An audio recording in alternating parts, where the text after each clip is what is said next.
പ്രകൃതിയുടെ വിദ്യാലയവും പുതിയ കാലത്തിന്റെ വെളിച്ചവും.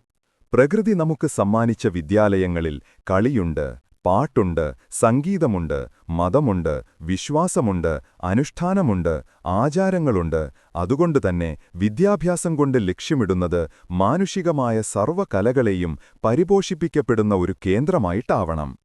കേന്ദ്രം ഒരിക്കലും ഏതെങ്കിലും ഒരു കാര്യത്തിൽ മാത്രം കേന്ദ്രീകൃതമായി കൂടാ എന്നത് പ്രകൃതി സ്വയം തന്നെ മനുഷ്യനോട് ആവശ്യപ്പെടുന്നതാണ്. ആയതിനാൽ പ്രകൃതിയെ വെല്ലുവിളിക്കാതെ മനുഷ്യക്കുട്ടിയെ പരിപൂർണ മനുഷ്യനായി മാറ്റുന്ന ആലയങ്ങളായി മാറണം നമ്മുടെ വിദ്യാലയങ്ങൾ. പ്രകൃതി മനുഷ്യന് സമ്മാനിച്ച വിദ്യാലയം അത് കേവലം അറിവിന്റെ ഉറവിടം മാത്രമല്ല, ജീവിതത്തിന്റെ സമസ്ത ഭാവങ്ങളെയും ഉൾക്കൊള്ളുന്ന ഒരു സമഗ്രമായ പാഠശാല കൂടിയാണ്. നാം ജീവിതത്തിൽ അനുഭവിക്കുന്ന കളികൾ, പാട്ടുകൾ, സംഗീതം എന്നിവയെല്ലാം പ്രകൃതിയുടെ താളത്തിൽ നിന്നും ഊർജം ഉൾക്കൊള്ളുന്നതാണ്. ഇലകളുടെ മർമ്മരം ഒരു സംഗീതമാണ്, അരുവികളുടെ ഒഴുക്ക് ഒരു താളമാണ്, കിളികളുടെ കളിയും ചിരിയും ജീവിതത്തിന്റെ ആനന്ദമാണ്. പ്രകൃതിയുടെ ഈ വിദ്യാലയത്തിൽ മതമുണ്ട്, വിശ്വാസമുണ്ട്, അനുഷ്ഠാനങ്ങളുണ്ട്, ആചാരങ്ങളുണ്ട്. ഈ ഘടകങ്ങൾ മനുഷ്യ സമൂഹത്തിന്റെ സാംസ്കാരികവും ആത്മീയവുമായ അടിത്തറ നിർമ്മിക്കുന്നു. ഒരു മരം പൂക്കുന്നത് അതിന്റെ ധർമ്മമാണ്, മഴ പെയ്യുന്നത് അതിന്റെ അനുഷ്ഠാനമാണ്. പ്രകൃതി ഒന്നിനെയും വേർതിരിക്കുന്നില്ല, പകരം ഓരോന്നിനെയും അതിന്റെ തനതായ രൂപത്തിൽ സ്വീകരിക്കുകയും പരിപോഷിപ്പിക്കുകയും ചെയ്യുന്നു. അതുകൊണ്ടുതന്നെ മനുഷ്യൻ സ്ഥാപിച്ച വിദ്യാഭ്യാസ മേഖല ലക്ഷ്യമിടേണ്ടത് കേവലം പുസ്തകത്താളുകളിലെ അറിവ് പകർന്നു നൽകുന്നതിൽ മാത്രമായിരിക്കരുത്, മറിച്ച് അത് മാനുഷികമായ സർവ്വകലകളെയും പരിപോഷിപ്പിക്കപ്പെടുന്ന ഒരു കേന്ദ്രമായിട്ടാവണം. ഒരു വിദ്യാർത്ഥി അറിവ് നേടുന്നതിനോടൊപ്പം തന്നെ നല്ലൊരു മനുഷ്യനായും സർഗാത്മക വ്യക്തിയായും സാമൂഹിക ജീവിയായും വളരണം. പ്രകൃതിയുടെ നിയമം വ്യക്തമാണ്. കേന്ദ്രമൊരിക്കലും ഏതെങ്കിലും ഒരു കാര്യത്തിൽ മാത്രം കേന്ദ്രീകൃതമായി കൂടാ. ഒരു വനത്തിൽ വിവിധ ഇനം മരങ്ങളും ചെടികളും ജീവികളുമുണ്ട്. ഓരോന്നിനും അതിൻ്റേതായ പ്രാധാന്യവുമുണ്ട്. അതുപോലെ നമ്മുടെ വിദ്യാലയങ്ങൾ ശാസ്ത്രത്തിനും കലയ്ക്കും തത്വചിന്തയ്ക്കും കായികക്ഷമതയ്ക്കും സാമൂഹിക അവബോധത്തിനും തുല്യ പ്രാധാന്യം നൽകണം. വൈവിധ്യത്തെ അംഗീകരിക്കുകയും ഉൾക്കൊള്ളുകയും പ്രോത്സാഹിപ്പിക്കുകയും ചെയ്യുന്ന ഒരിടമായി അത് മാറണം. ആയതിനാൽ പ്രകൃതിയെ വെല്ലുവിളിക്കാതെ അതിന്റെ തത്വങ്ങളെ നെഞ്ചിലേറ്റി മനുഷ്യക്കുട്ടിയെ പരിപൂർണ മനുഷ്യനായി മാറ്റുന്ന ആലയങ്ങളായി മാറണം നമ്മുടെ വിദ്യാലയങ്ങൾ. അവിടെ മത്സരബുദ്ധിയേക്കാൾ സ്നേഹവും യാന്ത്രികമായ പഠനത്തേക്കാൾ അന്വേഷണാത്മകതയും ഒറ്റപ്പെടലിനേക്കാൾ കൂട്ടായ്മയും വളരണം.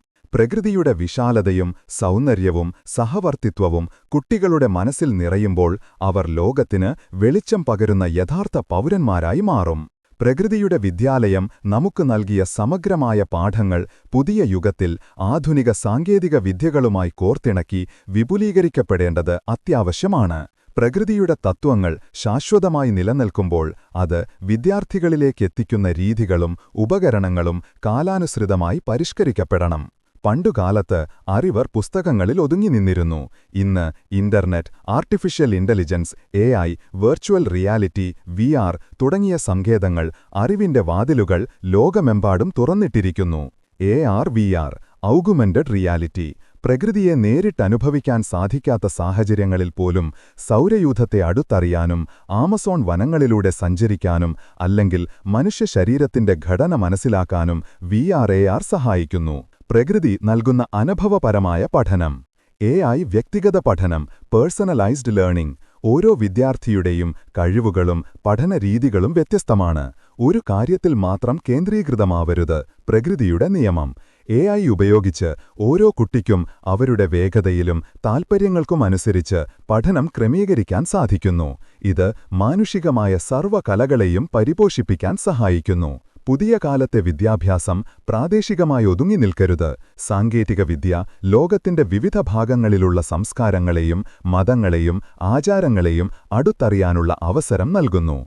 ഓൺലൈൻ സഹകരണവും ആശയവിനിമയവും വീഡിയോ കോൺഫറൻസിംഗ് ടൂളുകൾ വഴി വിവിധ രാജ്യങ്ങളിലെ വിദ്യാർത്ഥികളുമായി ആശയവിനിമയം നടത്താനും അവരുടെ ആചാരങ്ങളെയും വിശ്വാസങ്ങളെയും നേരിട്ട് മനസ്സിലാക്കാനും സാധിക്കുന്നു. ഇത് പ്രകൃതി ആവശ്യപ്പെടുന്നതുപോലെ വൈവിധ്യത്തെയും സഹവർത്തിത്വത്തെയും അംഗീകരിക്കുന്ന ഒരു തലമുറയെ വാർത്തെടുക്കാൻ സഹായിക്കും. കളിയും പാട്ടും സംഗീതം എന്നതുപോലെ പുതിയ കാലത്തെ കലകളാണ് കോഡിംഗ്, ഡിജിറ്റൽ സാക്ഷരത, ക്രിട്ടിക്കൽ തിങ്കിംഗ്. നമ്മുടെ വിദ്യാലയങ്ങൾ പ്രകൃതിയുടെ സൗന്ദര്യശാസ്ത്രത്തോടൊപ്പം സാങ്കേതിക വിദ്യയും പഠിപ്പിക്കണം. പരമ്പരാഗതമായ ചിത്രരചനയ്ക്കും സംഗീതത്തിനും പുറമെ digital art, music production, video നിർമ്മാണം തുടങ്ങിയ ഡിജിറ്റൽ കഴിവുകൾ കൂടി കുട്ടികൾക്ക് പരിശീലിക്കാനാകണം.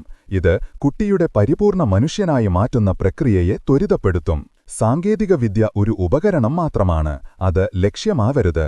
പ്രകൃതിയെ വെല്ലുവിളിക്കാതെ വിദ്യാഭ്യാസം നടത്തുക എന്നതിനർത്ഥം ഡിജിറ്റൽ ലോകത്തിൽ മുഴുകുമ്പോഴും പ്രകൃതിയുമായുള്ള ബന്ധം നിലനിർത്തുക എന്നതാണ്.